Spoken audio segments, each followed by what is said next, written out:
Some people drink Pepsi. Some people drink Coke. The wacky morning DJ says democracy's a joke.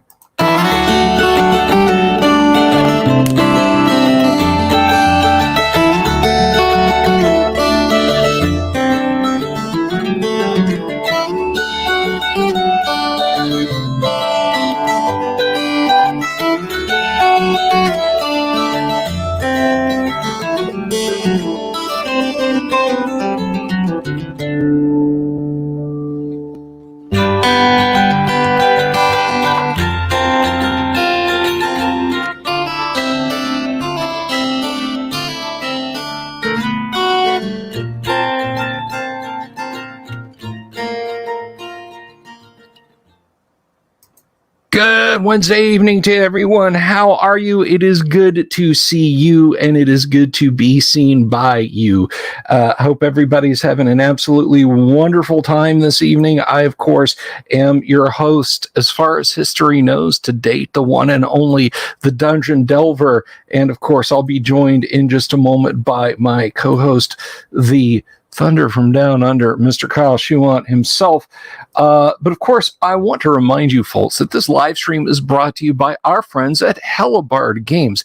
Hellebarde makes the kind of adventures they like to play, whether it's for the OSR for 5th edition or Castles and Crusades. Old school is in play at the table with Hellebarde Games, and you can find them on DriveThruRPG or on their website, hellebardegames.com. And of course, you know, folks are still coming in this big auditorium that is the Delver's Dungeon. Thank you all so much. I think we're at 4793, I think was the last sub count. So if you're just stopping by and you're wondering, what is it that you people do here? First of all, what do you mean, you people? Second of all, 5 nights a week, we talk about classic tabletop games. We play classic tabletop games. We have guests that talk about classic tabletop games with a unique, dare I say, singular focus on Advanced Dungeons and Dragons 1st edition, because it is what I love. If Advanced Dungeons and Dragons was a chick, I'd marry it. If I wasn't already married, but you get where I'm coming from. So if the winds, if the tides, if the eddies and currents of YouTube have brought you here, willingly or not, and you haven't already, please do click the subscribe button, click the bell icon for notifications, because you want to know when we do this sort of thing. Like, for example, if you're not subscribed, but you're a fan of old school, you might not know that tomorrow, Matt Finch, Mythmere Games, Matt's going to be on the show, and we're going to have something very cool to share with you guys. I think you're going to like it quite a lot. You're not going to know that Friday we're going to play 1st edition Gamma World for your entertainment. You won't know that next Monday we'll have an RPG News Roundup, and that Tuesday we'll play live stream 1st edition AD&D, and so on and etc. So click the subscribe button, click the bell icon for notifications. If after watching this video you find it agreeable, you find it crumulent, you find it mutual, then click that thumbs up button and leave a comment below and tell us why you did, and we'll do more of it, because we're a community service.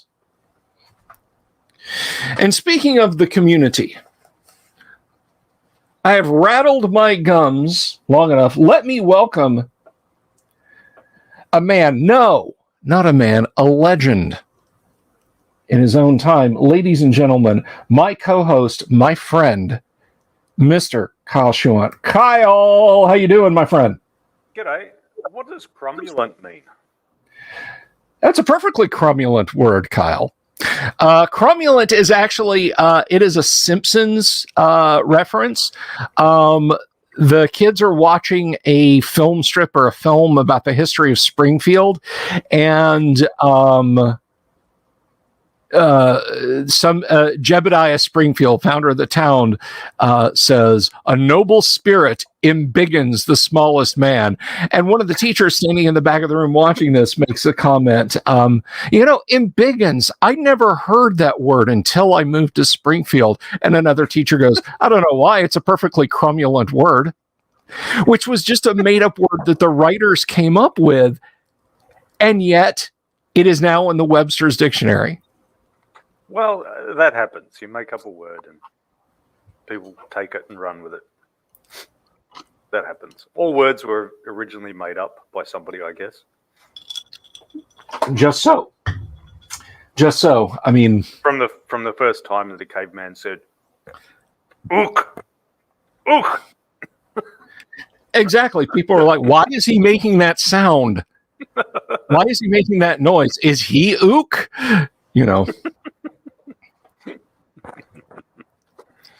So that is the etymology, not entomology, because that's bugs. The etymology of cromulent. Now But anyway, how are you? I obviously haven't watched enough Simpsons. The symptoms. No, honestly, the most Simpsons I watched. So years ago, in the years before marriage, I flattered with a guy who every time The Simpsons was on, he recorded it on a VCR tape. So it shows how many years ago this was. So he'd have several different episodes on each tape. And then he had a 3-ring binder where he had a catalog. And so if he wanted to have season 3, episode 3 or whatever, he could look it up and go, okay, that will be on tape 27, 38 minutes in or whatever. He had, the title, and I can't remember if he had an episode summary or whatever, but all these work is thoroughly redundant now because all this stuff is just done electronically. Yeah. You could just look up what happened in the episode on Wikipedia or something, and he did this all quite manually. It was dead. So I saw a little bit of Simpsons then, and since then, the most I've seen is it was a friend of my wife's that we all went to her place for dinner and that, and while the adults were having dinner and having a chat, the kids sat down and they just watched Simpsons, and they watched it for about 4 hours or something. They just churned through all these episodes. My son thought it was hilarious. So yeah, but before all that, he had come across The Simpsons somehow because one of the first pictures that he drew, he had a how to draw book, and one of the first pictures that he drew was Bart Simpson showing us his butt. That sort of 6 or 8 year old, whatever he was, boy thinks it's hilarious. Well, there you go. I think him thinking it's hilarious is hilarious. So I guess I think it's hilarious by proxy.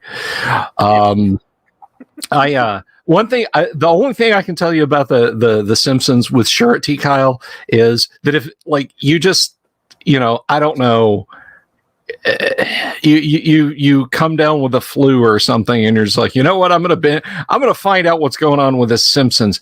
Stop after season 9. There's been 33 seasons and 24 of them have been unwatchably bad.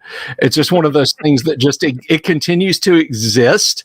And honestly, I think at this point, I got to feel that there's like a Philip K. Dickian reality that occurs at Fox. There's no one creative involved in it anymore. It's like Milton in Office Space. They're just doing it because nobody told them to stop. Nobody told them to go home yet. Nobody to, we canceled this show 20 seasons ago. But we forgot to stop budgeting for it, and they just keep showing up and writing. So, we've got a solid 6 million viewers every week. So I guess we'll just keep putting it on until somebody fixes the glitch. I guess after 5 seasons, you don't have to come up with new plots and things anymore. You can just rehash. I mean, you could probably show reruns and nobody would notice. Well, and I remember they used to mock, like back in the single digit numbers of seasons, the Simpsons used to mock their waning creativity.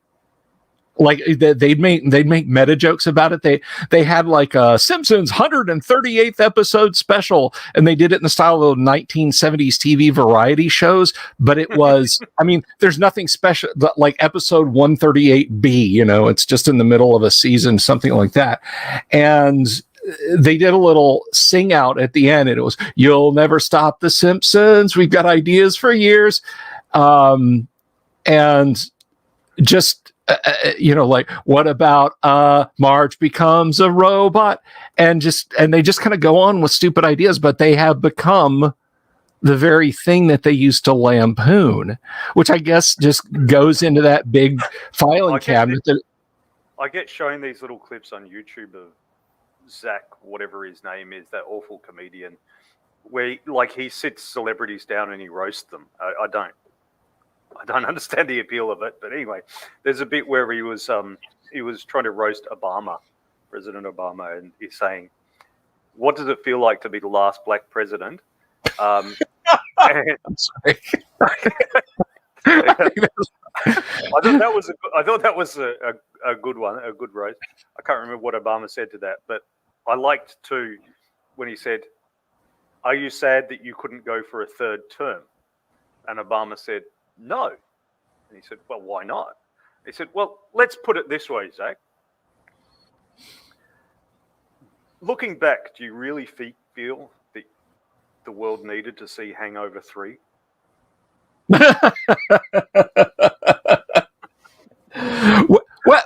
Well played, Barack. Well played. I can't fault you for that. Very well played. Yeah. I thought that was good. I think everything, comes to a natural end. Let it end. Let it pass away peacefully. It does. And I mean, I feel that way about so many things. Like I don't watch broadcast TV anymore. I watch YouTube. Yeah, I just watch YouTube channels.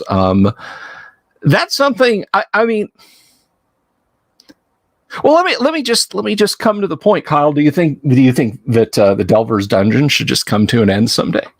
Should I just switch off the camera someday, one final time? Someday, probably, yeah. Or evolve into something else. You'd walk away from all of this?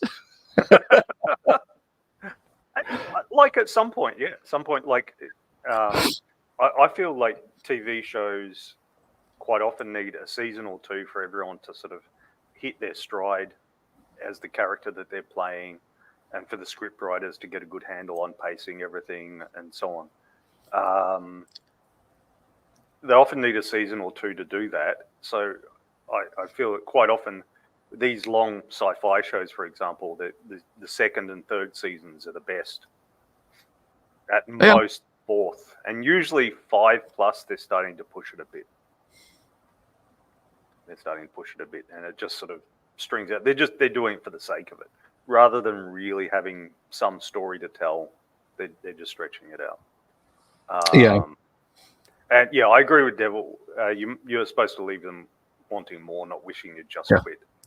That's why I stopped the Traveller campaign. I wanted to leave them off the stage.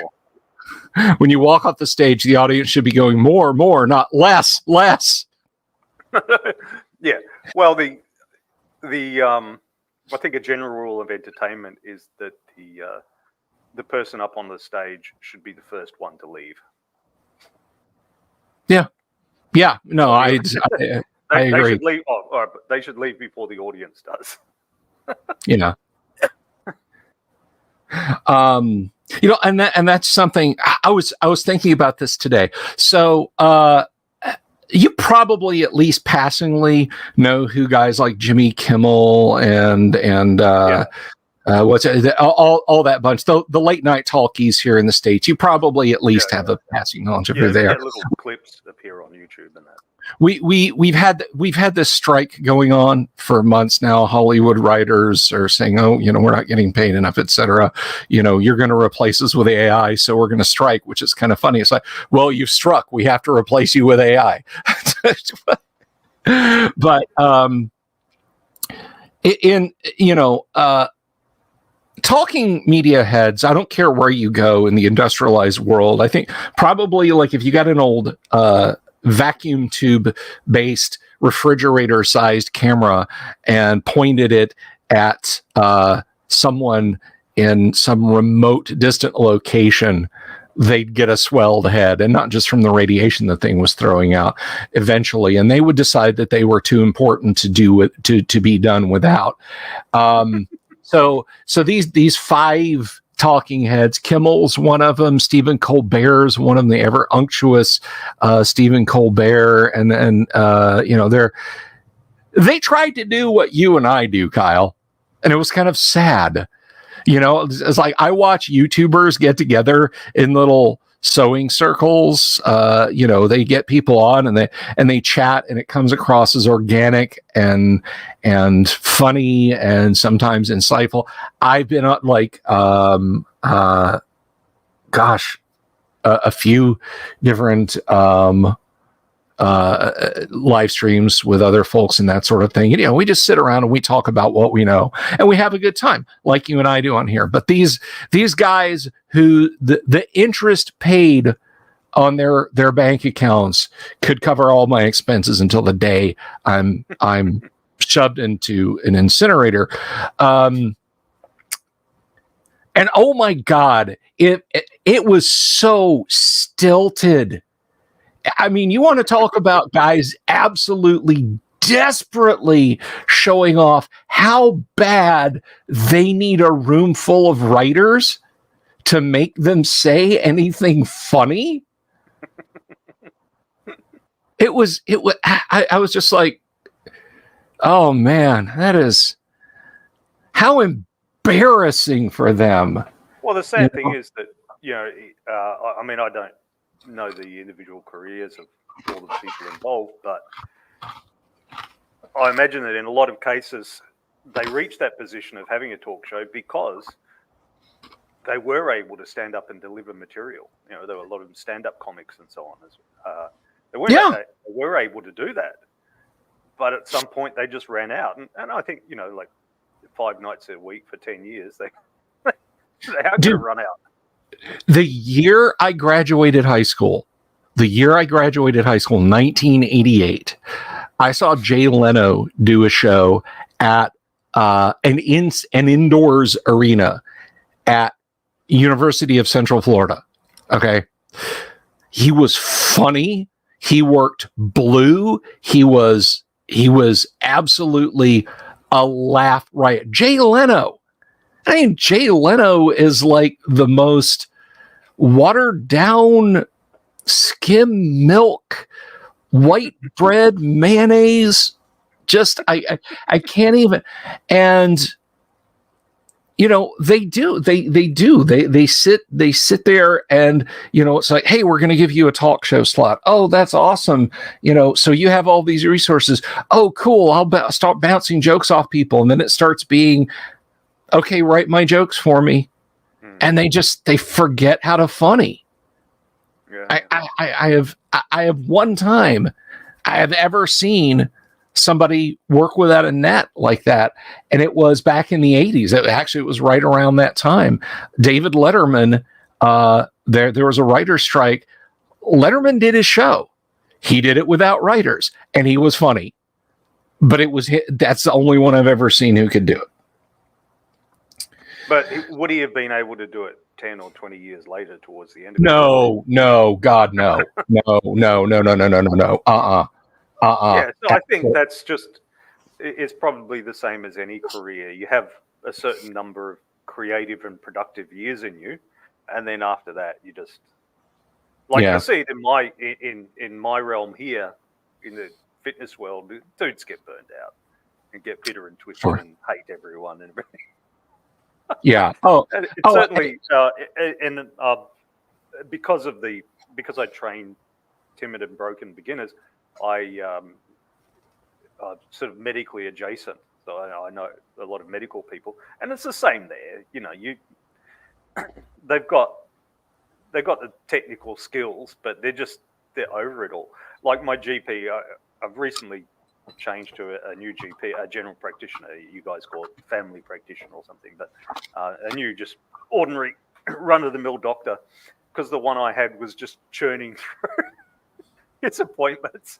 You can even see it when you can go and do an online booking, and the other doctors have these 20-minute appointment slots, and he has 10-minute appointment slots. And he does the telehealth where they just ring you up, and the minimum that they're allowed to bill you for, sorry, the max, they have to, technically the appointment has to be at least 6 minutes. And you know, I could share this screenshot from my doctor's surgery where it's like the last with like 1 minute 23, because it was just renewing a prescription and stuff. It didn't actually need to be longer, but there's supposed to be some degree of back and forth in that. But the guy's been a doctor for like 40 years. He's just, he just doesn't care anymore. Mark and lots of it because he gets paid by appointment, so he just churns through all the appointments to get money to retire on or something. I don't know.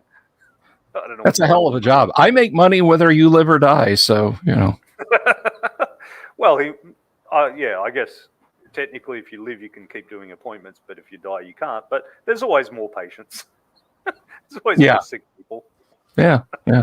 I will say this, and then we'll kind of shift gears a little bit. But I did a telehealth call once here, like in my studio, because I've got the camera and the boom mic and everything. I love our GP here in Florida. She's a wonderful lady.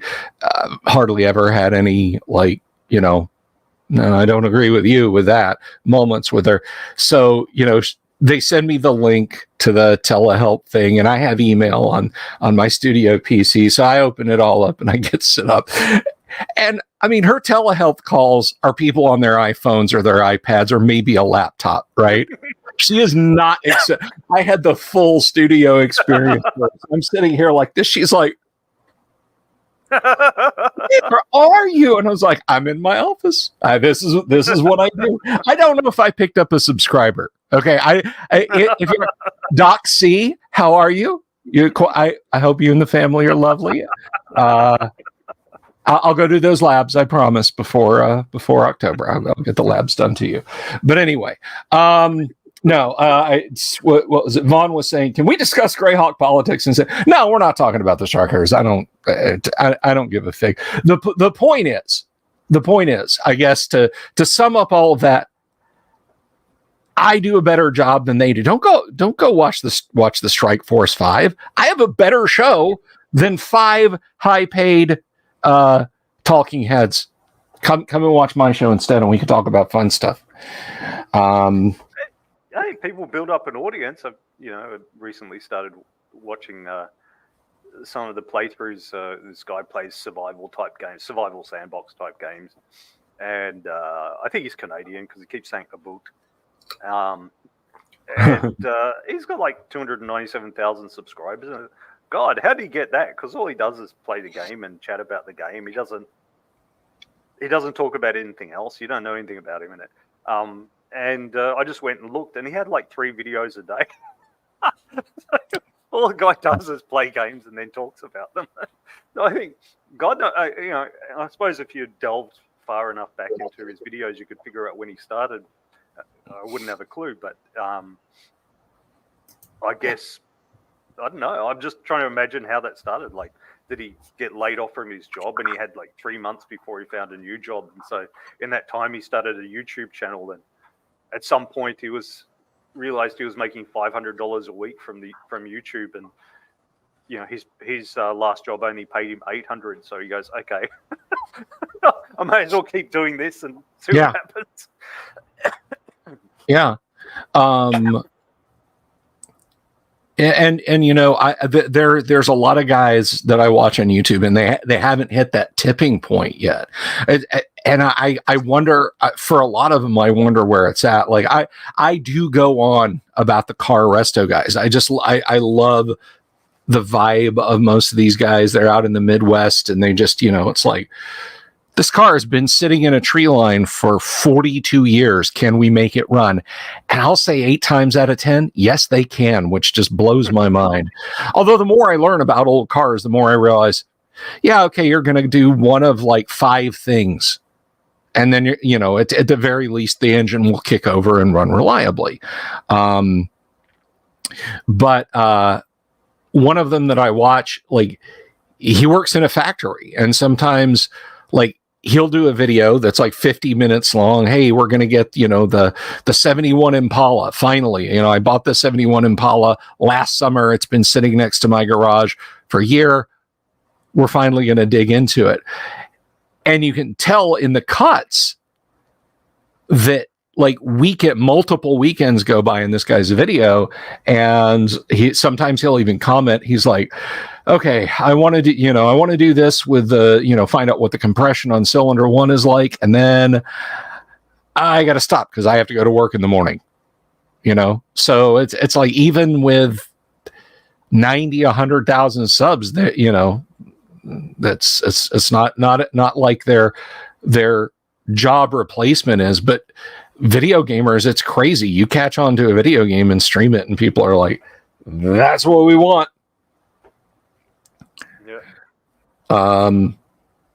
But Cornelius, I think it has something to do. We actually have an AD&D question here, because you guys, by the way, you guys out there in the audience, again, if you're just coming by and you don't know the show, the format, ask questions. You don't have to super chat them. You can. That's very nice of you if you want to. But if you want to support the show, if you want to become YouTube membership or support the show on Patreon, that's good. Those of you at the $10 level, you have got a module coming in the next couple of days. And then I'm going to drop Kyle's. And not in the next couple of days. You're going to get one from me, and then you're going to get one from Kyle, then you get another one, and so on and so on every month. That's at the $10 supporter level. So thank you very much. But Cornelius says, I wonder why AD&D made 20 silver equal 1 gold instead of 10 silver equals 1. 20 shillings makes a pound. Thank you so much. I was struggling with the shillings and pounds and stuff. There you go. So there you go. The old British pound of silver, which actually wasn't 454 grams like it is today. It was varied over time, somewhere between 280 and 380 grams. So, like 2/3 to 3/4 of the modern US pound.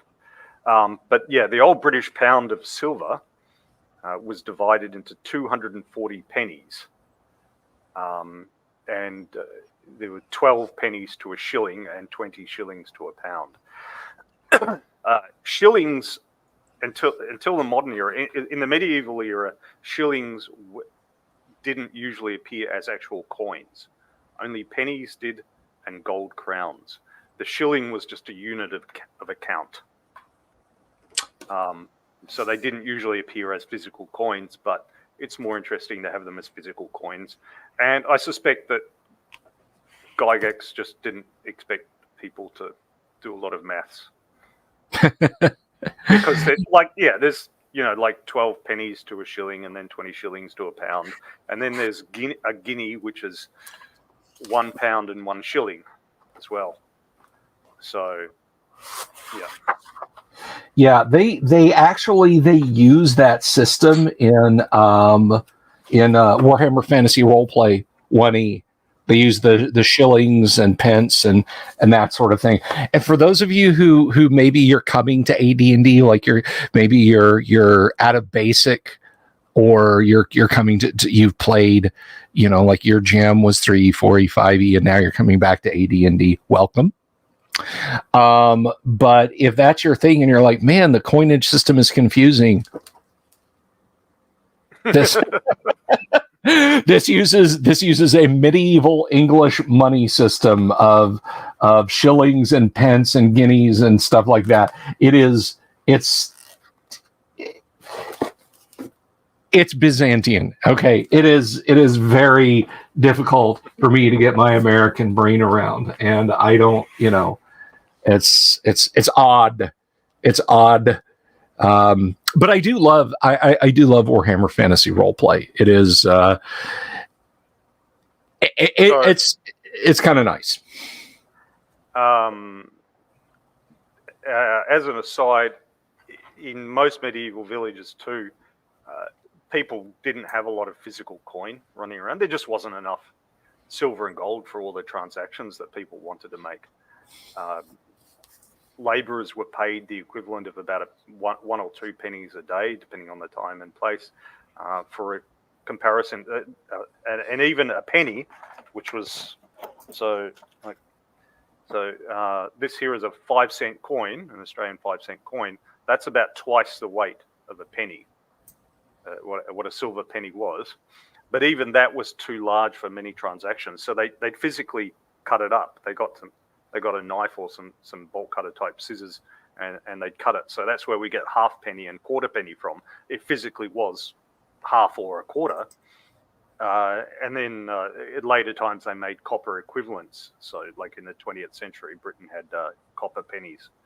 And that's where US pennies ultimately come from as well. But yeah, so they didn't have enough currency floating around to be able to do all the transactions. So what usually happened within a village is they'd go around doing their trades through the year, and they just keep physical accounts, and then at the end of a season or the end of a year, they'd pay each other up. So you would take your grain to the miller for the miller to grind up, and he would charge you a certain amount, and then you'd take it home and you'd bake some bread and you bring that to the miller and you'd charge him a certain amount. And then at the end of the year, you'd see if you'd given him more worth of bread than he had given you worth of grinding grain, and your money would change hands accordingly. The physical currency would change hands accordingly. And I remember wondering once, like, how much is this due to they just didn't have enough coin, or whether the monarchs and the other nobles just hoarding it all. But the fact is, there just wasn't enough. So interestingly, we actually have fairly good numbers on how much silver or gold has ever been mined in the world. And silver, because silver and gold, they don't usually get used up in chemical reactions the way, I don't know, carbon or whatever gets used up. Mm-hmm. So we've got a pretty good handle on how much has ever been mined, because most of it is still with us, or the world gold reserves and so on. So it's estimated that some 1.4 billion kilograms of silver has ever been mined.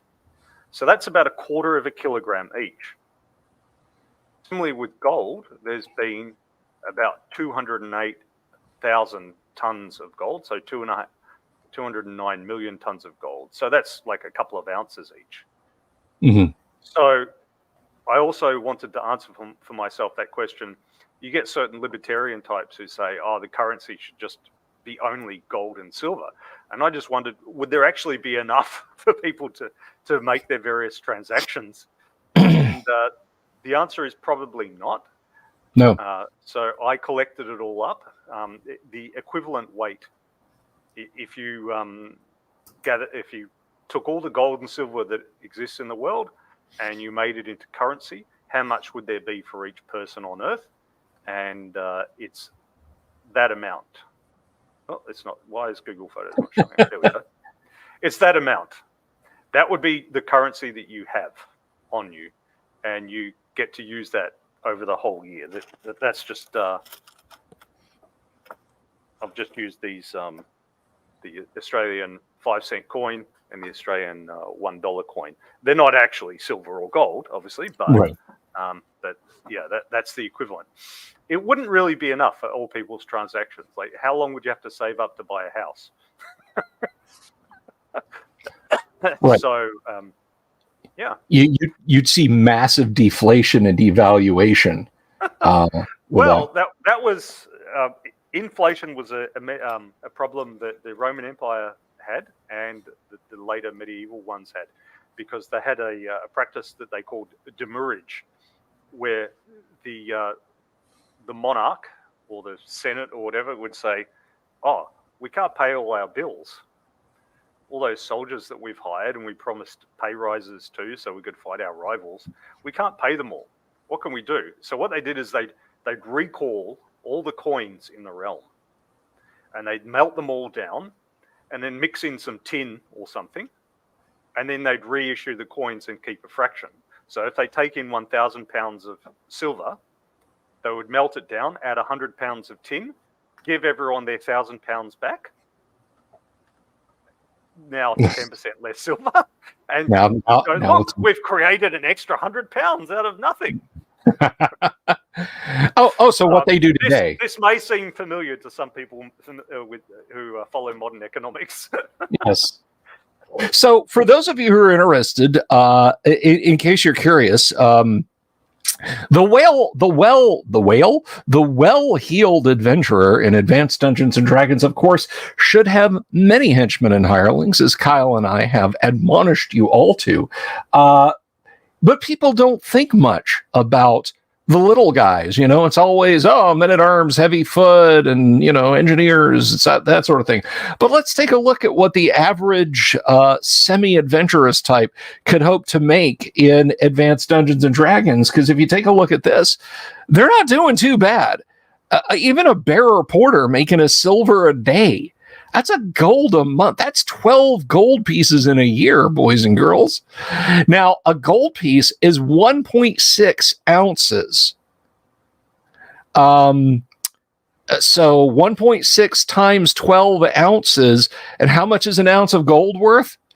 Even a bearer porter in AD&D is doing fine. Then when you start to get up to really talented people, carpenter, 2 gold pieces, a leather worker, 30 silver, a limner, 10 gold pieces a month. Yeah, that's how much do things cost, though? How much does it cost them to feed themselves for a day, for example? That's very true. We have a little bit of insight with a few of the modules, but I mean that ultimately comes down to the whim of the creators of the modules, and Gary didn't really get into what does bread cost, that sort of thing. But like a good meal, I think we determined in Keep on the Borderlands. Let's take a quick look. If we zip up, if we zip up to where is it? So I can find this here. But somewhere here in the let's see. The inn, won't it? The inn, the Traveler's Inn. There we go. Okay, so let's look at this now. We'll scroll down a little bit here. Come on, hold still. So looking down here on the left, you can see that an ale is an electrum. A small beer, 1 beer is a silver piece. If we go back over to the Dungeon Master's Guide, a bearer or a porter say, "Yeah, give me a cold one." Here you go. Oh crap! That's all my money for today. So you got to save it up for the end of the month. You see, when you have a gold piece, and then you have 20. Oh no, but it's less because they're getting a discount for getting them by month. Because the monthly cost is 20 silver. Yeah. Gold, 20, remember? So the question is, do they want to be paid by the day or paid by the month? But will I still be employed in 8 days? Yeah. I mean, so talking about feeding, putting a silver piece per bowl, that's your daily, if you're working for the adventurers, you're going to have a hard time feeding yourself. An electrum is half of a gold.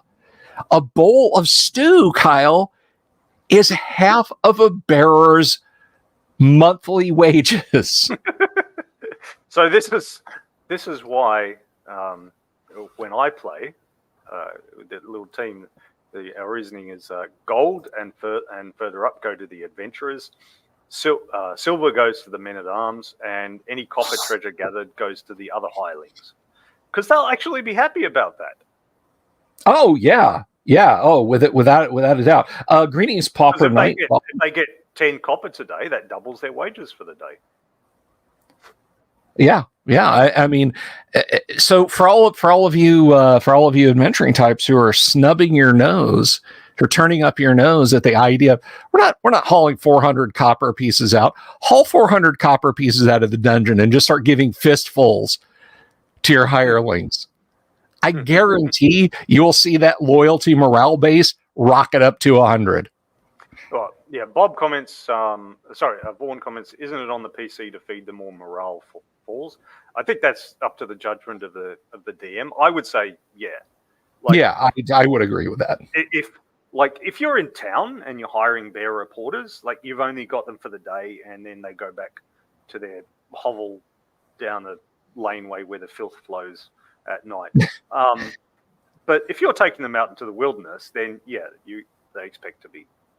I would say they expect to be clothed and given a tent and fed and so on.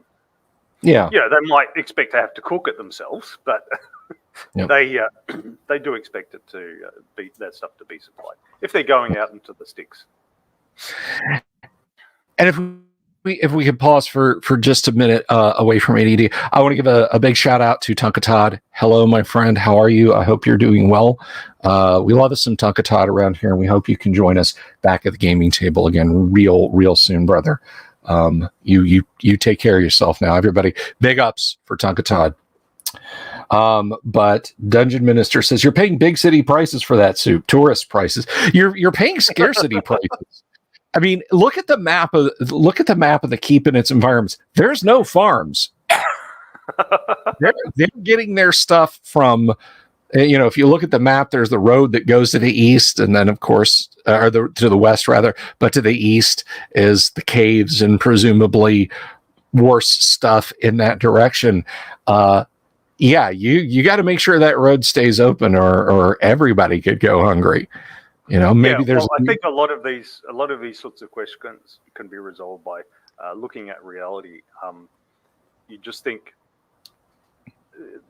the soldiers in Afghanistan, when the West was in Afghanistan, if they'd had to pay market prices for a Domino's pizza, how much would it cost? Yeah, exactly. Of course, this was actually a problem in Afghanistan and Iraq. You had weight problems with U.S. troops because the USO, or not the USO, but the Army would say, well, you're stuck in as long as it's not a fob, as long as it's relatively safe, heck yeah. And on bases in Iraq and in Afghanistan, they had Pizza Hut, Domino's, Subway, McDonald's. Yeah, if those places had not had any subsidy and not had any security, any kind of government support whatsoever, would they A, be there, or two, if they were there, how much would it cost to dine there? Yeah, I think it would start to be a month's wages. Yeah, exactly. If Domino's had to hire like executive outcomes to be security for the restaurant. Hey, there's a module idea. There's an adventure idea for you for conflict. You got a drone strike instead of Hellfires hanging under the wing of a drone. You got Subway footlongs. You can just fire down to the troops there. In the hot zone. But no, all this stuff is very expensive, and it's a month's wages. Like a roast joint, 2 gold pieces. A roast joint. Let's see. Let's look at the Dungeon Master's Guide. 2 gold pieces. One time a month, the Limner can have a roast joint. I don't know what he's doing with the rest of his cash, but he gets a roast joint once or twice a month. The Teamster does okay, but hey, he's a Teamster. Of course, he's going to make more money. See what I did there? He's getting 5 gold pieces apiece. Looking back over at the table, but yeah, it's kind of interesting. There's some spotted teenager fixing sandwiches in bullet-strode Afghanistan for $8.50 an hour. Generally speaking, they were U.S. military contractors in that they were hired. I was a mercenary for a black ops company. Well, what did you do? I made pizza. I made sure the hot and ready. In fact, there's a if you've never seen it, I've told Kyle about this, but guys, you got to check this out, particularly if you're going to watch or participate in Kyle's upcoming Conflict game, which we'll be playing on Wednesday nights. But there's a great mini series on YouTube about the 2003 invasion of Iraq and the 1st Marine Recon Battalion that went in. They had an embedded reporter with them, and it's Generation Kill is the name of the miniseries. It's really, really good. But right at the beginning of the episode, when the reporter is meeting up with the unit that he's going to be embedded with, he's talking to him, and they don't want to. They call him Rolling Stone Guy. They're like, you're gonna tell them we're out here war criming people, Rolling Stone Guy, and stuff like that. So the Evan Wright's his name. They give him a hard time. But as they're sitting there in an assembly area, a couple of the guys look out and they see this caravan of Domino's vans. They're still in Kuwait at this point. The war hasn't begun. They're still in Kuwait, and some of the veteran Marines are watching, and they're like, "It's about to go down." And the reporter's like, "Why? What? How do you know?" And he's like, "They wouldn't be delivering pizza to us out here if the shit wasn't about to happen."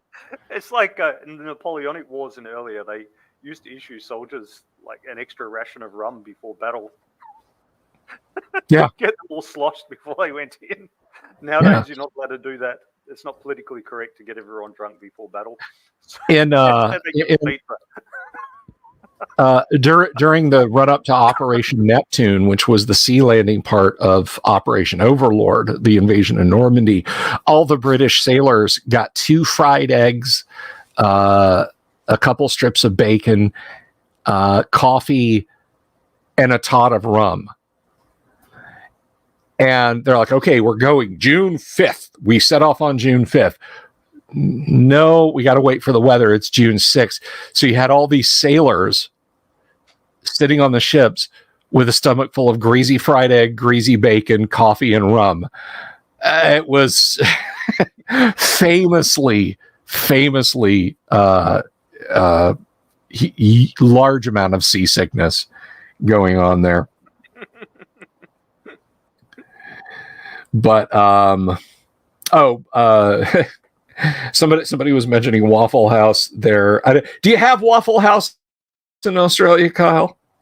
No, we've got our Aussie version that's been around for some years called the Pancake Parlor.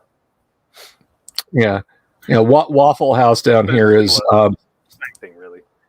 Yeah, it's a shoebox shaped building that you can fit 24 angry drunks and 4 very stressed out line cooks into, and shit goes down at Waffle House. Let me just tell you.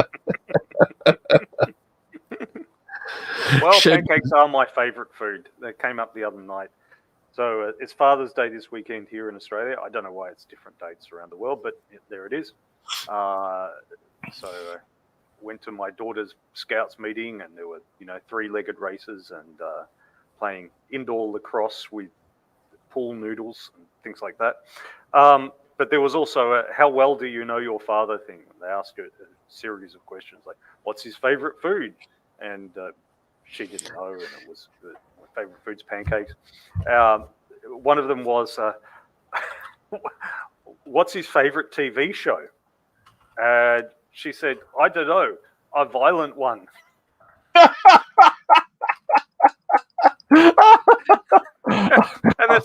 the scout leader says, "Well, yeah, but which one specifically?" And she goes, "Oh, also one with sex." And he goes, "Oh, right, okay, we'll go on to the next dad now."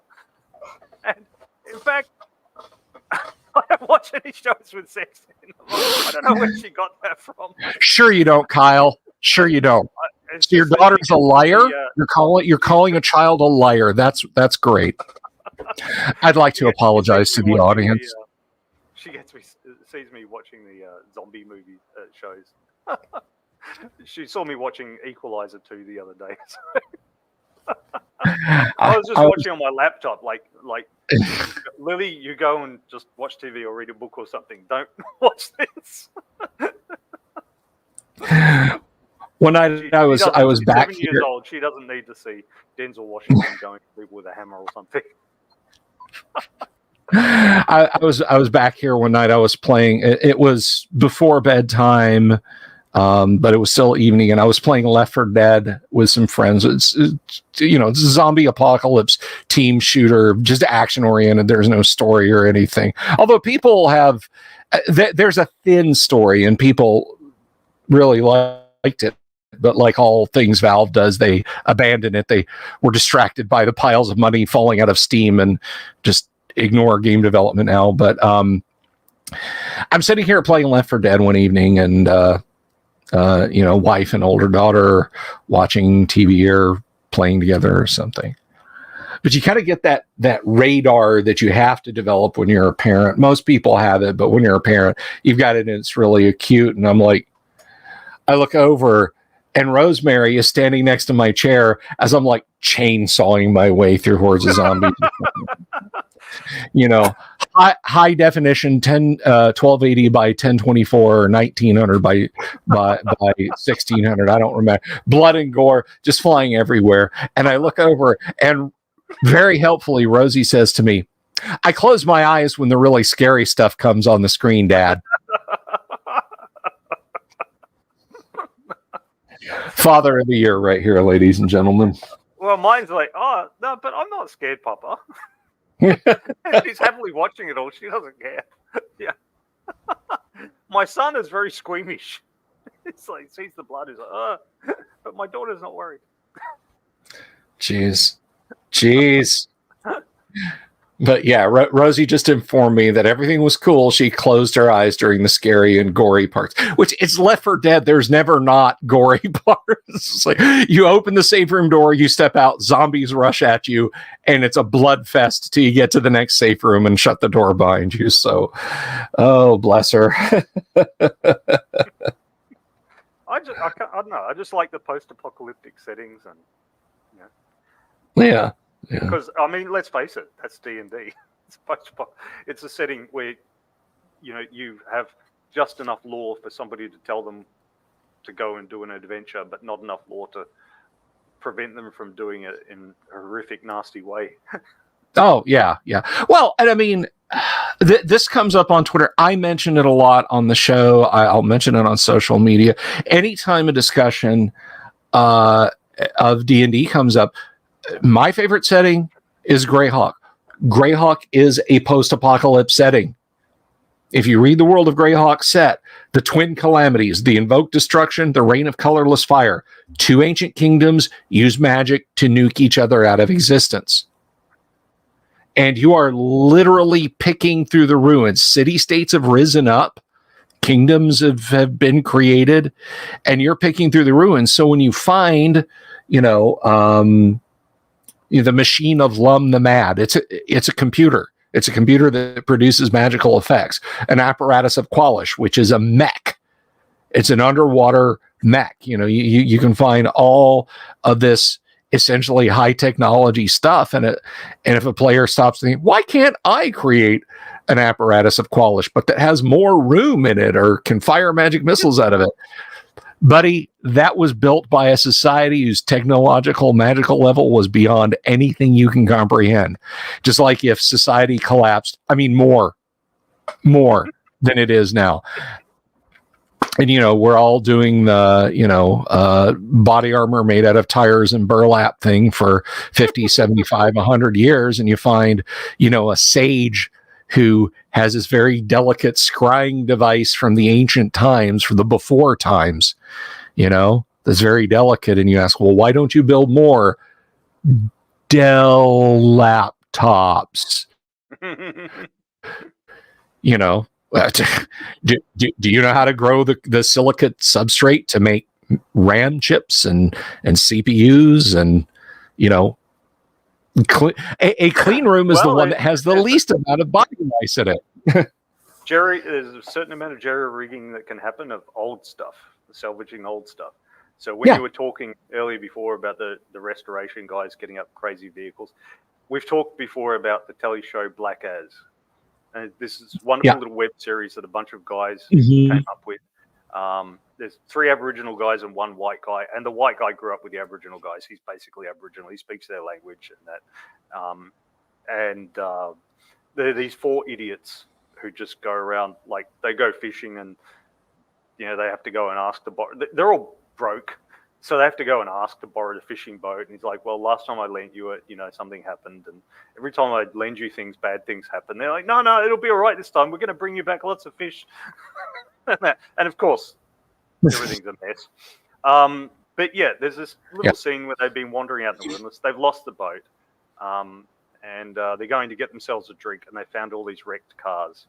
I'm just going to add this to the stream because it's ridiculous. But it shows. I don't know if the sound will play through, but anyway, we'll see. Even without the sound. There it is. Actually, Black As, wonderful web series. It is a great little show. So I do recommend it. But we had a question, and we seek to answer questions here. And Tonka Todd, of course, one of our favorites. How would Bogo do if he were ported from Gamma World to AD&D? This is a thing that not a lot of people who are new to AD&D know about. Did you ever use the Gamma World section in the Dungeon Master's Guide, Kyle? No, I never had a copy of Gamma World. We've lost your audio. Amusement about porting Boot Hill characters over, and I said, "What's Boot Hill?" Because I've never seen a copy in person in my life. Okay, so here we go. Now, I don't know if you have Bogo's character sheet to hand, but we actually have this, and I'm gonna add this to the stream now. There we go. So, mutants and magic. Readers of The Dragon, that's right, The Dragon, might already be familiar with the concept of mixing science fantasy and heroic fantasy from reading my previous article about the adventures of a group of AD&D characters transported via a cursed scroll to another continuum and ending up amidst the androids and mutants aboard the Starship Warden of Metamorphosis Alpha. Rather than go back over that ground again, it seems more profitable to discuss instead the many possibilities for the DM if he or she includes a gateway to a post-atomic war Earth a la Gamma World. The 2 game systems are not alien, and interfacing them is not difficult. The challenges are very interesting for AD&D characters, and it might get one of the participants interested enough to get a separate Gamma World campaign going, thus giving all of you a new field for gaming, and most importantly, to give you a break from DMing continually. Ha ha! All right, so here we have Gamma World characteristic strength. Goes strength to AD&D. Intelligence is as shown. Wisdom for Gamma World characters converted to AD&D use mental strength. Mental strength uses AD&D wisdom. Dexterity is as shown. Constitution and charisma. Magic resistance and radiation resistance, none. You don't get that. Hit dice. Gamma World characters should be allowed to retain their total based on their constitution, while AD&D characters should retain their hit dice and bonus points gained by level, which is lethal. You guys who've watched our Gamma World game on Friday nights and seen blaster pistols throwing out like 25 points of damage, that's a 5th level fighter gone. And then we have armor types, of course. A Gamma World basically, Gamma World armor to AD&D, shield no protection is a 10, shield only 9, furs or skins 8, furs and skins and shield, cured hide armor, plant fiber armor, or partial carapace is 7. So Bogo would have at least had a natural 7 with his armor class because he was rather bug-like. Cured hide or plant fiber armor, shield or total carapace is 6, sheath armor, piece metal armor or total carapace is 5. Sheath armor, piece metal armor, or total carapace and shield is 4. Powered or plastic armor is 0. Now dig this. Powered alloy, energized inertia, powered scout battle armor, -4. Powered attack or assault armor, -8. You don't get that much stuff. Like magic armors from AC -7 to -10, which is like shield +5, plate mail +5, only gives you a Gamma World armor class of 1. Good luck. Good freaking luck. Gamma World artifacts, except those with chemical bases, which could be reproduced, will operate in AD&D just as most magic items will function in a Gamma World setting. AD&D characters are limited in ability with regard to GW artifacts to those operable under Chart A. Furthermore, they receive a +1 on their die rolls. Clerics and magic users with an intelligence of 15 or better may negate this restriction and the penalty to dice rolls as well through practice or research. Oh God, the magic user has a neutron rifle and he knows how to use it. So there's a few artifacts and whatnot mentioned there. Any artifact or magic items which are demonstrated for characters with usage instructions given will allow operation without the charts. And that's something I think you should definitely take over into your Gamma World games. AD&D characters will, however, use artifacts, weapons, which differ greatly from weapons or magic items to which they are accustomed at 4 levels of experience lower than they normally would. Each successful use allows a 25% chance for such characters to increase in expertise until they eventually reach normal ability. So there you go, Todd. I hope that answers your question a little bit about how BOGO might fare. I'd have to see BOGO's actual stats. Maybe I can go through and sort out what your stats were. I might have your character sheet somewhere in email, so we can check that out sometime down the road. I don't know what. Let me try this Shift plus. Luther's still commenting on that car. If that freaking car doesn't have a cigarette lighter and a retractable ashtray, run it off the cliff, Thelma and Louise style. I disagree. Cigarette lighter, all you have to do is like pull off the dashboard, reach through with your cigarette, and the hot engine will light it up for you.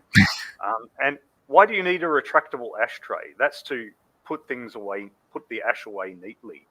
You're broken windows. Just hang the thing out, and then when you're half finished with a cigarette, toss it out there and set the bush afire. So start a bushfire behind you. Yeah, that's you drive away. There you go. We'll see about BOGO, Todd. I'm not going to say no, but we'll see about it.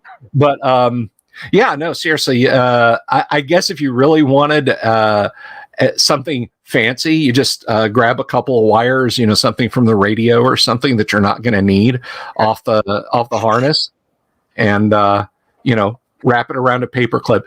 It's a car. There will be a paper clip inside it. I can guarantee you. And eventually it'll glow hot enough you can light a cig off of it. Just reach over and disconnect it so it doesn't set the car on fire. Lux says, does that mean Greyhawk really was North America? I mean, not just copying the map, but canonically North. I don't think so. I think Gary just liked having the Lake Superior there so he could say that Greyhawk and Chicago were kind of coterminous, but I don't think it was. Now, the first Greyhawk map was just a map of the United States, and Gary just sprinkled kingdoms throughout it. But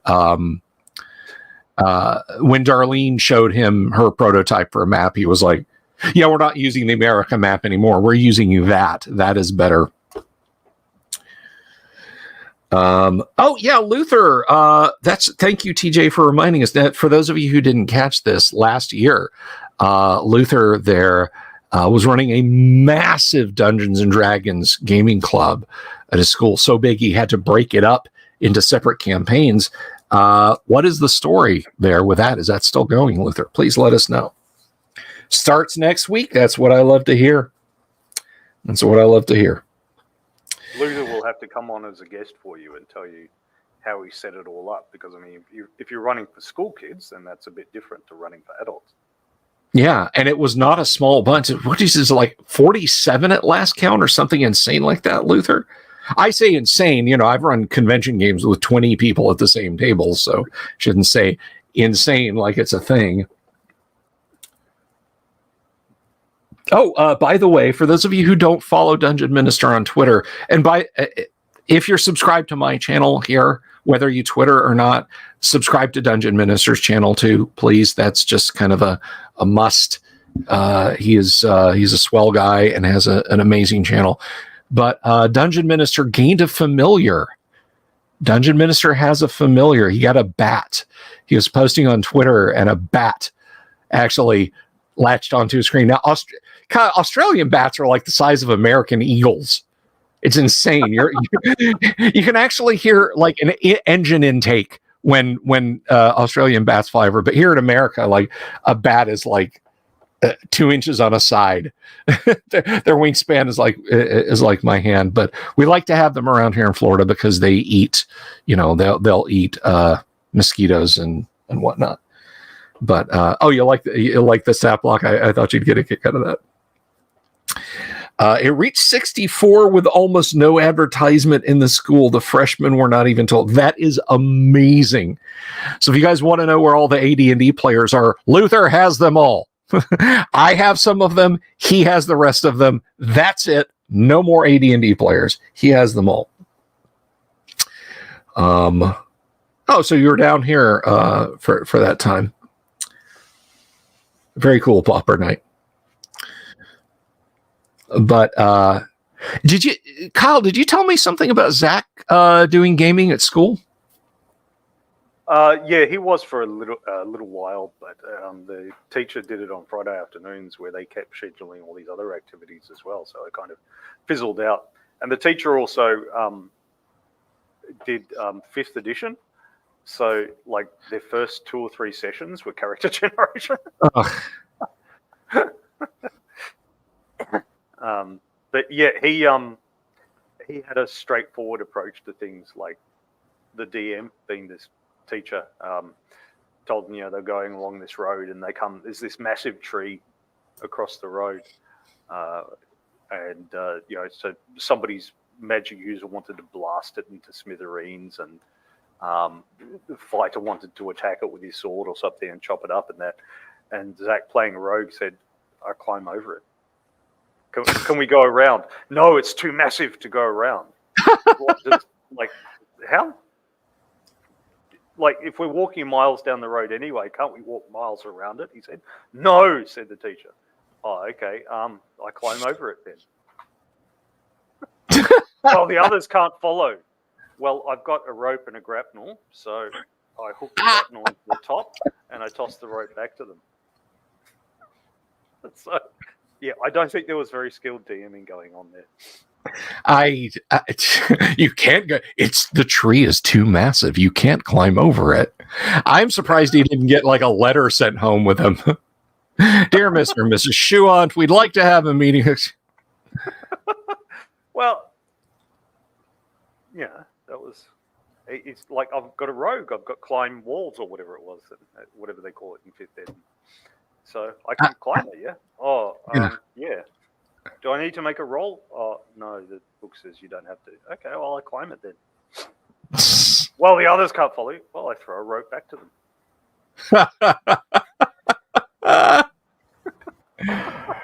So, I think he was just doing the thing where the DM has got nothing prepared, and so he's like, "Okay, I'll just put an obstacle in front of them." In this case, it was a literal obstacle, not a metaphorical obstacle, such as a monster or a trick or trap or puzzle or something, but a literal huge obstacle. I'm reminded, and I think of obstruction. The wall of obstruction. I think we mentioned this last week when I was on the show. I was playing.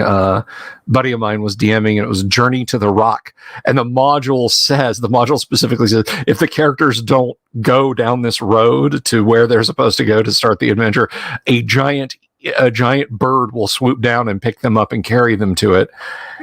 And we were like, we did it. We were like, yeah, okay, we're going to scout over here and we're going to do this. And finally he just looked at it and says, a giant rock swoops down and picks you up and carries you across miles of forest and sets you down and then flies away. And I'm like, Scott, what the hell? And he's like, It's in the module. It specifically says if the characters aren't doing this. While we're flying, I waste a rock with my crossbow. Yeah, exactly. Thunk. Oh, the rock has hundreds of hit points. Well, I have hundreds of quarrels. Plus, doesn't he get annoyed and just drop us? Yeah, I mean, at what point does it... The hell with you. Yeah, I mean, if I was carrying a kid and they started stabbing me with a sewing needle, I wouldn't be right. I would drop them. Like, ow. So some folks were wondering, and I just if this was just me and I wasn't having fun with Kyle, I probably would have led with this, but no, we were completely unaffected by the storm. This particular storm passed us by, and folks, if you're, if you got a few bucks, maybe throw it the way the International or American Red Cross. You donate blood, of course, but it hit. It made landfall a couple 100 miles north of us on the west coast in what's called the Big Bend area of Florida. And then this morning, it was in southern Georgia, still packing 100-mile-an-hour winds, which was just terrifying.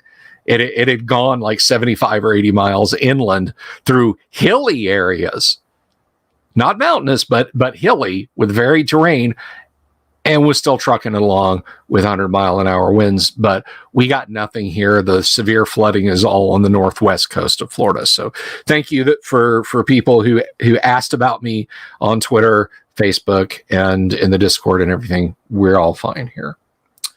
So no fish. If you're seeing fish swimming around on screen, consult your physician or your dealer. I live in Central Florida. There will be other hurricanes. Yeah, please don't remind me. I'd like to enter back into that trough of like a good 5 years.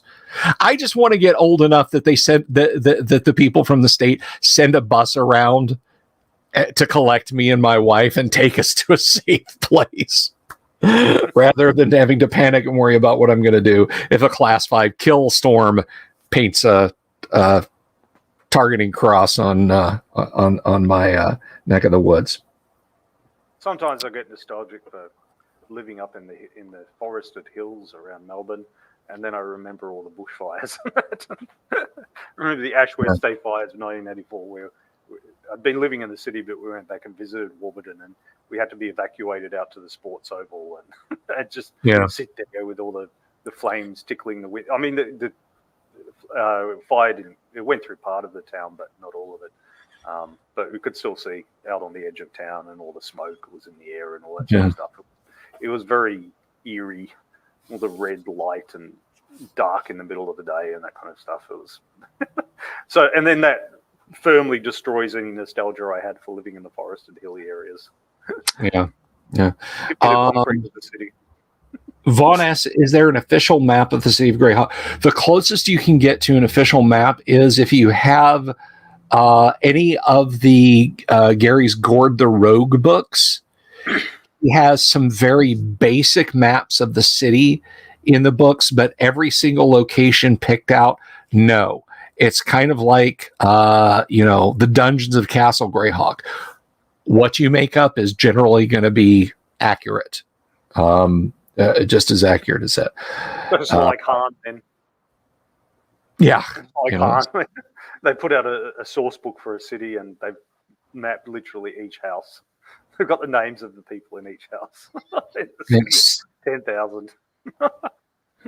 One of the City State of the Invincible Overlord supplements has that. They've got and if you look at some of the entries, they're just completely insane. And you could tell they were just getting bored, just trying to fill in space. Here's a bakery. It's run by 3 trolls.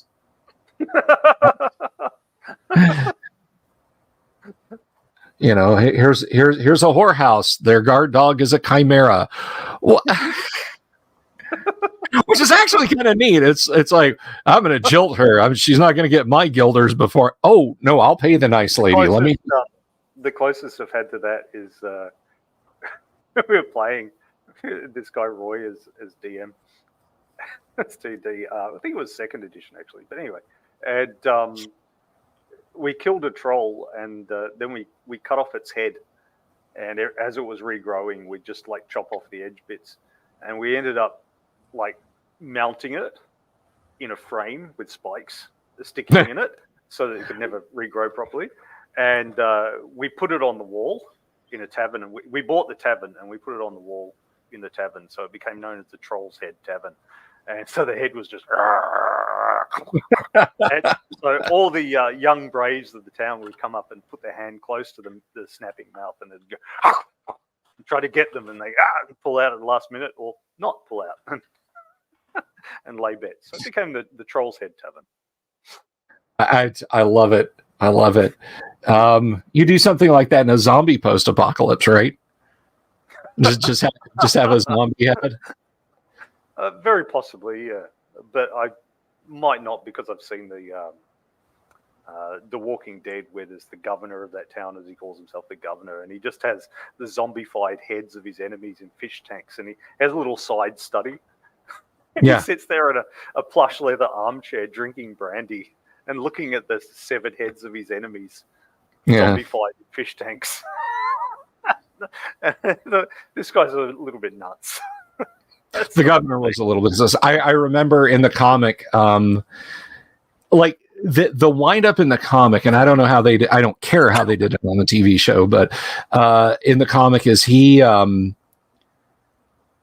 do the whole reversal thing on you because he goes in and everybody likes him. He's keeping order. Town is safe. Oh, hello, Mr. Mayor. Oh, how are you? That's he deals with a couple of disputes, and so it's like, okay, all right, we're seeing like a town where they're coping and things are getting better. And then he like goes in his house and sits down in the recliner and pulls on a cord, and curtains open, and it's all the tanks with all the zombified heads, and he says, "There's never anything good on TV anymore."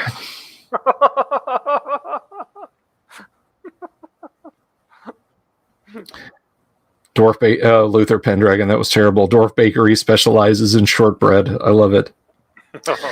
Popper Knight says, second edition is what I play regularly, but I've started exploring the joys of hex crawls. We have done at least a couple of episodes on filling out your hexes on this very show. Kyle, have you seen those episodes? You should absolutely go check out the episodes Kyle and I have done on filling out your hexes. Your world of Greyhawk does not have to be a howling wilderness with nothing in it. So I keep. I've missed the last couple. I'll go back and look and fill them in later. But I keep a record of the live streams that I've done this year, anyway, which is here. It'll come up under Bill's thing, but don't worry about that. There's a hex crawl how-to. So here it is. Yes.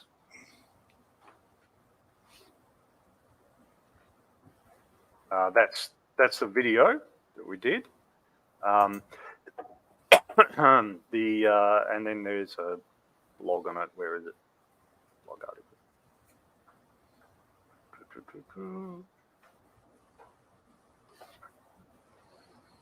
My blog just tells you how you should play every game.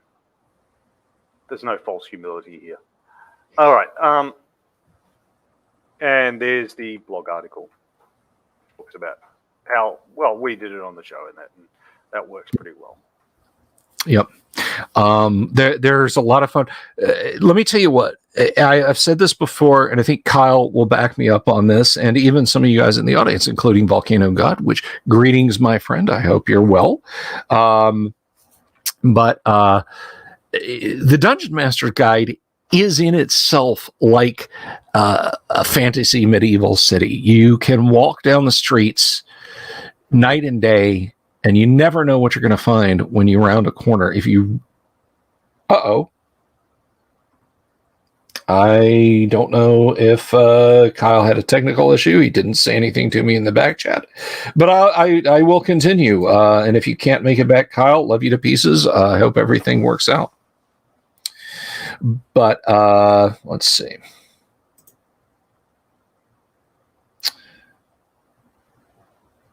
All right, we're getting him back. There you are. We can see you. Hopefully you can see us and hear us.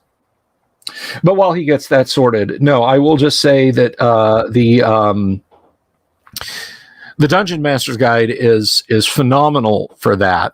And I think there's some stuff that Kyle and I have not, the surface of which we have not scratched as far as filling out and fleshing out your campaigns. I know people who will look me in the eye and just shake their head and say, no, I'm sorry. I can't, I don't do AD&D. However, I think the Dungeon Master's Guide is the best RPG book ever written. And I use it in my,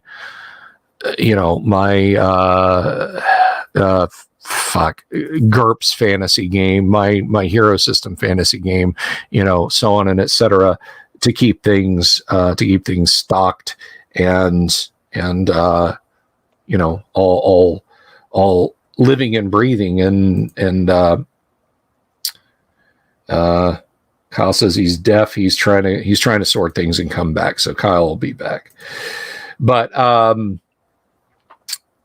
yeah, you can go through it, and Kyle and I will definitely find something to go through again in the Dungeon Master's Guide, just creations of things, filling out hexes, creating castles, creating towns, cities, villages, that sort of thing. Jack says it works for Star Trek. That sounds fascinating, man. By the way, I did get your emails earlier today, Jack. Can I mention anything about that, or would you prefer to wait on that? You let me know. But while he's got that going, I use the AD&D slot machine in almost every game I run, regardless of system. I love it. Details NPCs with personalities. It absolutely does that. Like one of my okay, so for those of you who remember seeing this, and some of you guys want it, look, I have not gotten feedback from hardly anybody in email. Check your emails to see if you won anything at the Great Underground Online Gaming Convention drawing. Please check your emails for that. You might have stuff. I've got piles of stuff left to go. I'm terrible about mailing things out, and if you don't tell me that you want it, you won't ever get it. But Jack made some beautiful, beautiful books, and I can show a couple of these to you because these are mine. They're not yours. One of them is this gorgeous What's New with Phil and Dixie omnibus volume. But more importantly, and by the way, Jack, I still want a handbook of witches. I really do. I love the witch NPC class. We'll talk. The Librum, come on. It's sticking to the player's handbook behind it. Is this gem, the Librum of Gameful Conjurations, which of course looks like a classic AD&D book because it is a classic AD&D book, because it's full of classic AD&D book information. Jack's working on more, guys. He's working on more, and you don't want to miss them. This is not FOMO. He's not selling them, so it's like, oh, I gotta hurry. But he's got some amazing stuff. I wonder if the DMG could work for Exalted. Why not? Populate a huge city. But this is too awesome to not get into. So I do heartily recommend that when Jack's new projects hit, and I've seen some of the preliminary stuff, and I'm like, my heart be still. Vaughn, the Great Underground Online Gaming Convention, the GWOC.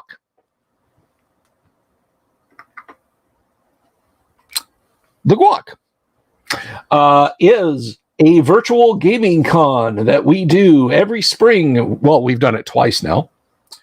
Let's see if we can get him. I see him coming back in. Nope, he's shaking his head. So he's removing from stream. He's still working on his audio. But the Great Underground Online Gaming Convention is a virtual convention that we have. We had it in June this last year.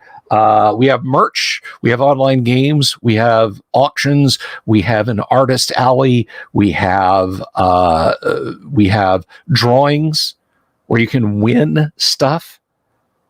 It's great. It's great. You can DM games, you can participate in games, you can meet friends you hadn't met yet. It's just like going to a con, except the cost is $0. $0. We had a cash prize AD&D tournament this past convention in June. And we do hold it on Discord. When or if I ever hit 10,000 subs, I'll have it in real life convention. Kyle is having problems with his audio. I promise I didn't do it, Kyle. But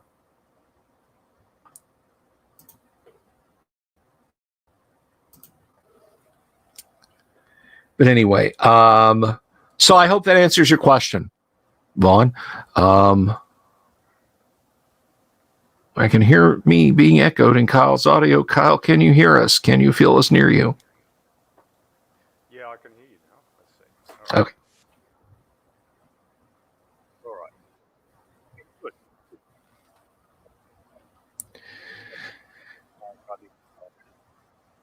Good. We have a little bit of your mic, but not much.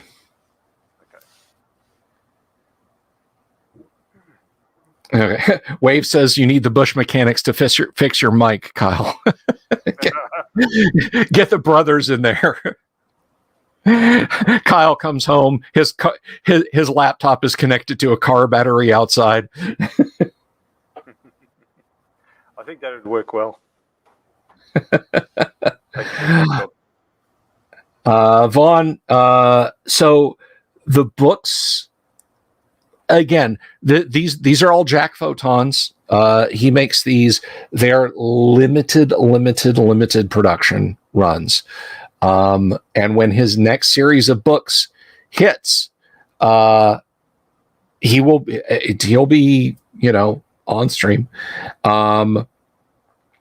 Jack says the third book is almost ready for release. It is the alphatized spell books, a player's handbook, and Unearthed Arcana, plus a smattering of other magical stuff. And I have seen a teaser, and it is gorgeous. So when that is available, Jack will let me know. And when it is available for you guys to get your hands on, he will let you know. He makes some books and sells them on eBay now and again. The PDFs are free, so you can just grab one and send it off to Lulu and have it printed. But anyway, I'd say we should get one and send it to Kyle, but apparently that costs $200.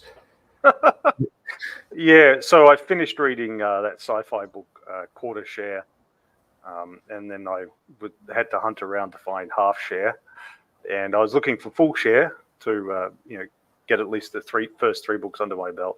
But when I came to look for the Half Share, I had to ship over from the US, and that was going to cost a bit. But the Full Share one was available for $37 US, and postage was going to be $48. So I thought I'll just wait a bit, because by the time the Half Share arrives and I've read it, there may be the Full Share one will be available somewhere cheaper or whatever. It's either that or Kindle, but I loathe reading just PDFs and stuff. Oh, there you go. Yeah. Own your books. Ladies and gentlemen, I cannot emphasize that strongly. Don't say, well, they're all loaded on my Kindle. It's fine. Own your books, your music, your movies. Own physical copies. Well, wasn't there a thing a few years ago where they did edit some or remove access to them or something? I can't remember. It was Amazon, I do remember. It was when the Kindle first started rolling out, and Amazon was touting like, yeah, it's all your books. Look, they're your books. They're on your devices. Don't even worry about it. And a bunch of people got copies of George Orwell's 1984, and then woke up one morning and they had all been deleted. And Amazon was like, no, it's just a copyright issue. Own physical copies of your books, boys and girls. They will come for them. They will change them. There are people, I avoid politics Twitter at all costs. But I mean, that stuff impinges. It's like saying, I got to make my house flood proof. And, no matter what I do, the water comes up to a point where it's going to seep in, right? But there are people out there on social media who will gleefully talk about editing things. And by editing things, I mean literary classics. I mean, for God's sake, if we don't stop these people in 50 years, people are going to think that Rings of Power is a canonical part of Lord of the Rings. I shudder to think. Well, there's not just that. There's not just the political aspect, but there's the corporate aspect as well. You could easily get some large corporation like a Disney or whatever buying up the copyright to something, and then it's all gone one day. I mean, it already happens with Netflix. You kind of, when you see a series or a show pop up as available on Netflix, you kind of naively assume it'll still be there 6 months later. Yeah. Of course, it isn't. It's just they've bought it for a limited time. There's nothing kind of morally wrong with that. It's what they used to do with free-to-air TV channels. They would get to show the series once or the movie once. They didn't, have it indefinitely. But you kind of naively assume that if it's there on the internet, it'll be there for you forever. This may happen with books in the future, that some author sells the right for Amazon to sell the book on Kindle for 12 months. And then after 12 months, it's not available anymore. Or a big company buys the copyright of a really popular book series or movie series. Yeah, book series. And one of the conditions of their purchase is all the old copies have to be deleted. No, they can only buy it from us now. Yeah. And I'm sure if you look through the 4,000 pages of the terms and conditions, they'll say, we can revoke your access to this product at any time for any reason. But if you have your physical copy, nobody could do that. That's Not right. Without coming into your house and kicking the door in and taking it, which, I don't think that's going to happen in the near future, but. Yeah, if Kyle suffers a head injury and decides to rewrite conflict so that characters must work for Antifa, you still got a physical copy of it, and you can say, no, I'm not going to do that.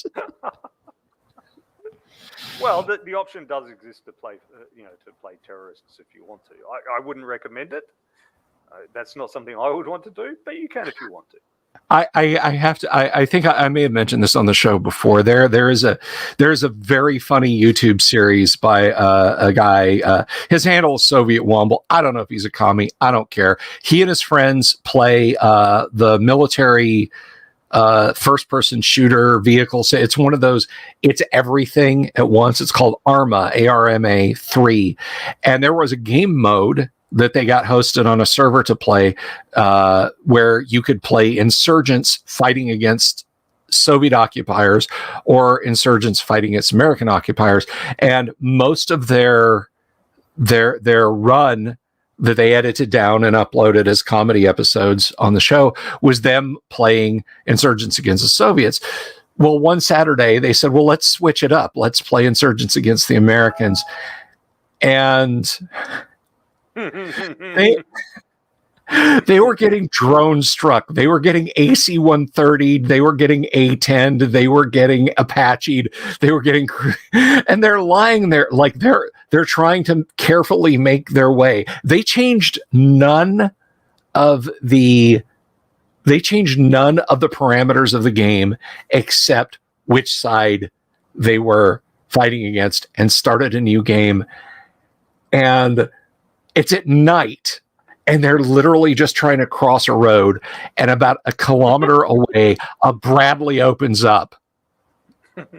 And they are all critically injured. And Arma is the engine that runs DayZ, Kyle. So, you get shot in the legs, you're lying on the ground crawling. You get shot in the arms, you're lying on the ground and you can't crawl. So the guy the narrator of the show, because everybody talks on open mic just like this, and it's just their show is called Bullshittery.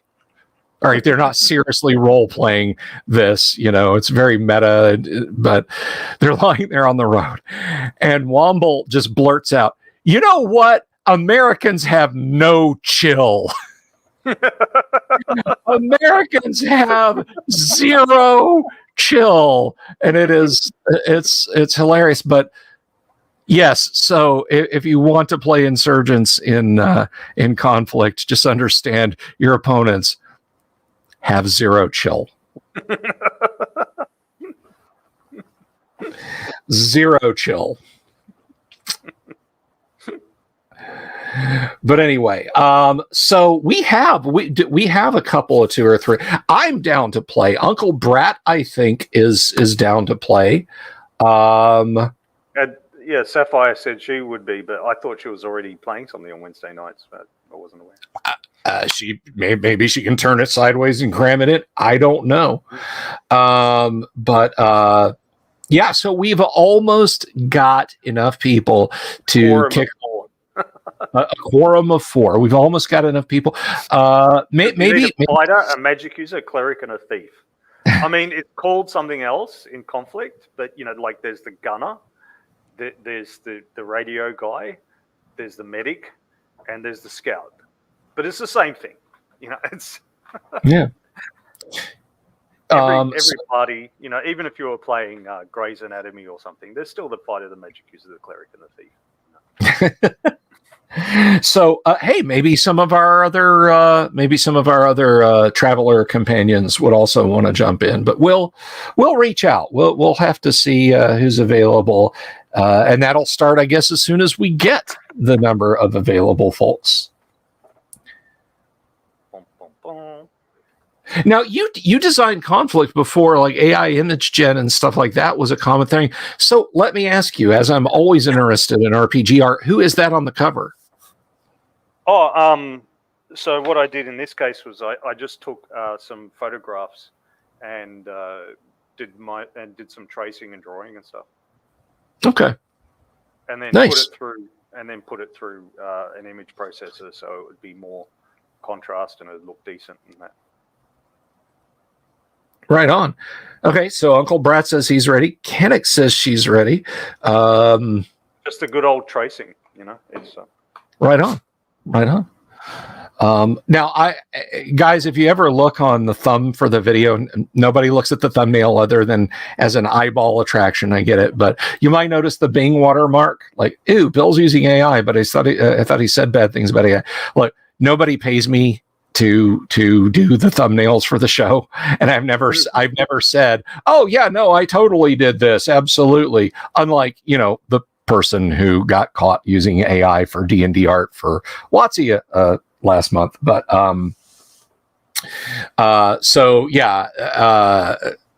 but back to this. It looks lovely, Kyle. It looks good and it fits.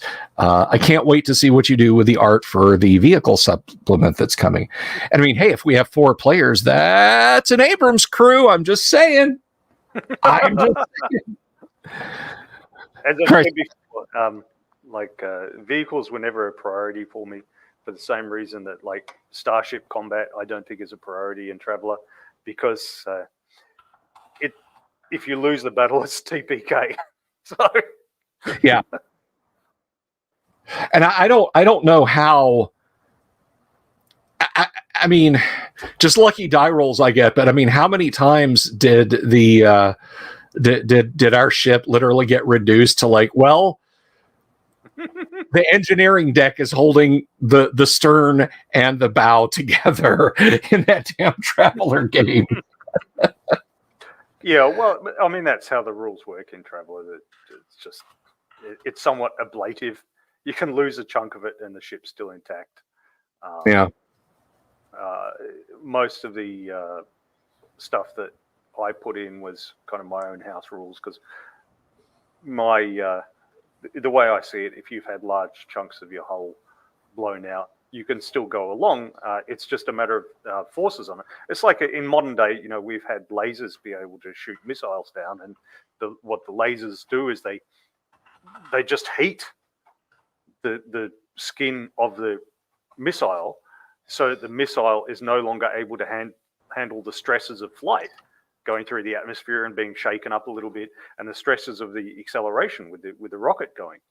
But if you're in space, if you turn your engines off and you just cruise, there aren't any stresses to it. The stresses come from acceleration. Like if you're spinning around, or if you try to change direction, or if you try to speed up or decelerate, that's where the stresses come from. So the way I see it, in that sort of situation, the problem will be, like, you've got a hole blown in the side of your ship.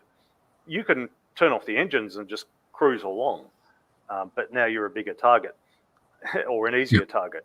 If you want to maneuver at 6G to try to dodge missiles or something, or close in on your enemy, well, then your ship might just physically pull itself apart. And you accelerate, and then one part goes this way, and another part goes that way, and Yeah. But yeah, so the way I see it, it would just come to a matter of do enough damage to the guy that he just sort of flings up the flag of surrender and puts up the white flag and gives in and stand by and prepare to be boarded. And then you have the boarding action, which instead, which is much bloodier and nastier. Now, you might like this, Kyle. I don't think you did the Stompy robot thing, but in BattleTech, the BattleTech universe, like there's a tiny trickle of jump ships that can be made anymore, because it's kind of post-apocalypse Mad Max in space, and consequently, like, a group of Marines from this great house might dock on a jump ship, and they come out of the airlock and tell the crew, "You're working for us now." "All right, we're working for you now," but they're not going to shoot at each other, right? But on the times when boarding engagements get violent, because nobody wants to decompress the ship and nobody wants to damage the technology, they fight with swords. When there are violent boarding actions in space in BattleTech, they fight with swords on the ships. So it's very, very D&D like. Wave of mutilation. 37 nerds dressed as Bill playing D&D for a week. Heaven. I don't know that that's heaven. That's might be hell to some people. But I mean, what is dressed as Bill? He's like a Led Zeppelin t-shirt, unshaved face, and long scraggly hair, I guess. Yeah, that describes about 50% of all gamers. So, like, it does. Dude, you are distinctive in many things, but your manner of dress is not one of them. It's funny, Kyle. When I was at GaryCon, it was dudes were ripped or dudes were like me. There was no in between. There were no average people. They were like, I'm on P90 and I'm here to roll D20s, or I don't eat foods that aren't fried and orange. Which I try to do better than that, but I fail, obviously. But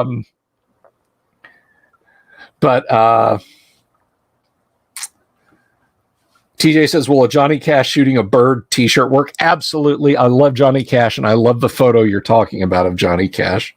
TJ, I think you have to come as Johnny Cash. I would prefer if you showed up as Johnny Cash, actually. But anyway, let's see. The cards. Okay, yeah. So I heard about the cards being recovered, Vaughn. Thank you very much for reminding me, though. I will be doing a video. We talked about that, Kyle, right? $300,000 worth of Magic cards stolen from Gen Con. No, It doesn't Yeah. surprise me. They're expensive. Like I think I said last week about my local gaming store selling starter packs for $720, discounted from $1,200 or something. So Yeah. you wouldn't even need that much space for $700,000 worth of cards. If they were starter packs, I guess you could fit that in a duffel bag, because it would be 70 packs? No, 700 packs. But I mean, they were only like the size of a regular playing card deck of aces and spades and stuff. Right. So, Lux says, I think they're saying Thomas J. Dunbar and Andrew Pearson Guillaume are the suspects. Those are the guys. Okay, so dig this, Kyle. These two guys who are persons of interest. I just want to point this out. I am not look, until the judge brings his gavel down for the last time and pronounces a sentence, these two guys are suspects. But these two guys are actually indie game designers and had their own like deck building fantasy game, and they, or someone that looks a lot like them, are on more than a few CCTV images at the convention, dragging a cart stacked up with boxes of what are presumably Magic the Gathering cards. It wouldn't occur to me to do so, because I guess you'd have to know the people who can fence them off. The same as any other stolen goods. You don't really want the goods. You want the cash for them. So you've got to have someone that you can sell them to, because it's not like you can take the goods down to the store and I'll give you this Black Lotus card for my weekly groceries or something. Right. Well, there we go. It comes full circle back around to D&D money, you know? It's like, you're owed a Black Lotus card, but we haven't printed that many Black Lotus cards, so just start baking some bread. Yeah, it's like the D&D, the adventurers go in with the platinum piece and want to buy a pint of ale. Yeah. Give them the change in these sacks. Well, it's like we have that quote unquote problem in Keep on the Borderlands, because it's like, as a dungeon master, you've got two choices. The party has found a wand of paralyzation. And the wand of paralyzation is worth, in the Dungeon Master's Guide, 6,500 gold pieces. I don't think if you just went through Keep on the Borderlands and added up all the gold that everybody in the keep has, just what's noted on paper, I don't think there's 6,500 gold pieces. So it's like, you can go to the Caves of Chaos and find some wondrous items. I actually did a Twitter thread about this a week or two ago.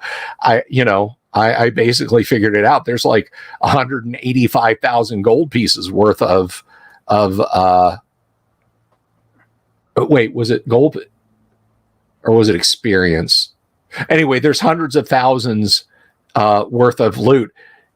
Heaven help the keep if the party is strong enough to just clean that place out, show up and be like, wand of paralyzation, wand of fireball, scroll of fireballs, rod of healing, staff of the serpent, and 8 healing potions. There you go. We want cash.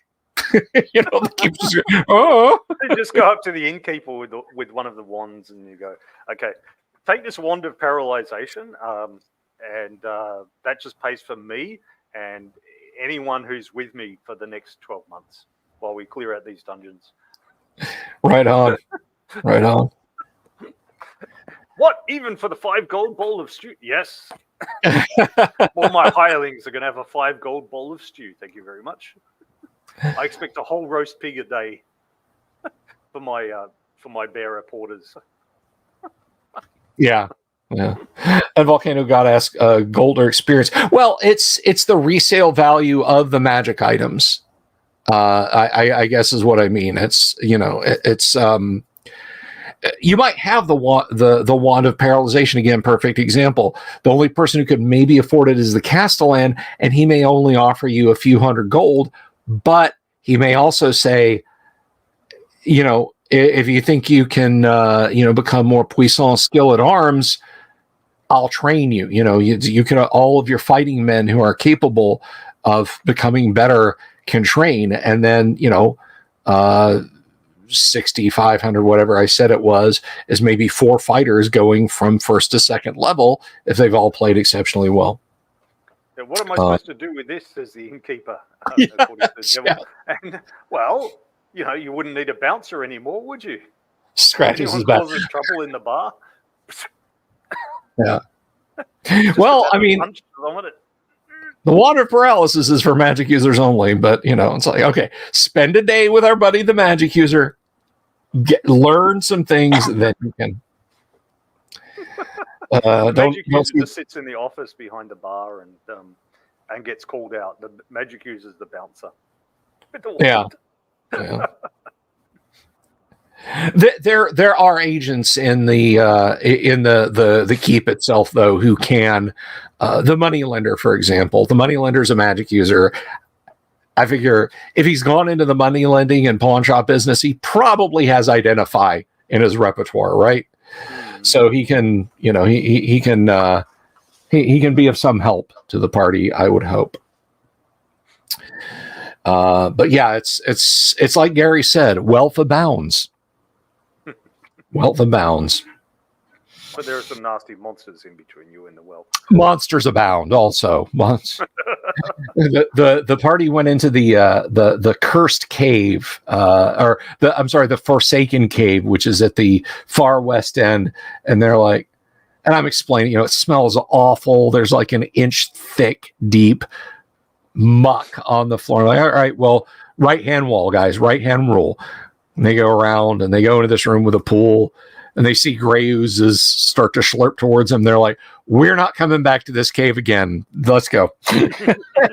Just turned around and they tipped their hat and slowly rode away, as the cartoon says. Sometimes it's not worth it. Kyle, do you have an opinion about Umbrella Academy? No, I haven't seen it. It's a telly show, isn't it? I haven't seen it. Okay. I have seen 1 or 2 episodes. It was okay.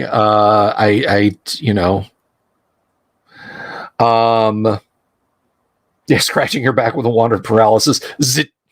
And then you're paralyzed and your back still itches. How awful.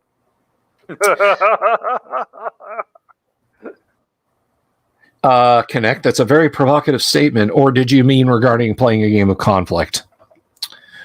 A gray ooze slowly slurps towards you. Yes, it is slurp. That is the official moving noise of gray oozes. They slurp towards you.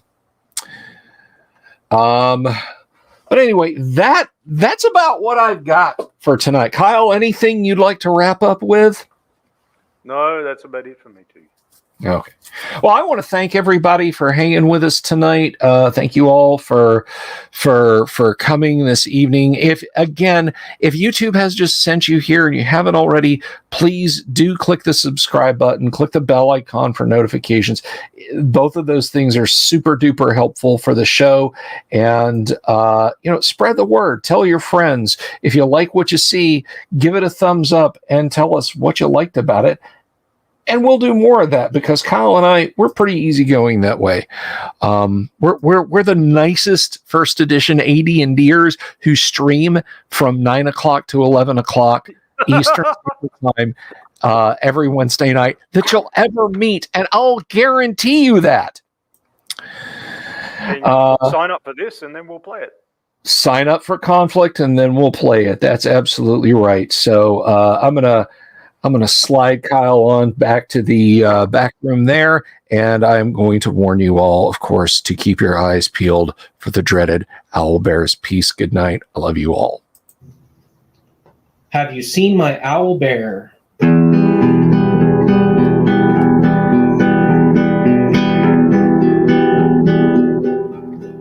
Here's to all the weirdos everywhere in the woods and in the air. Have you seen my owlbear? Should I shave off all my hair? Bobs are all around. Some live in tunnels underground. Some are fat, some are rich, some are sleeping in a ditch.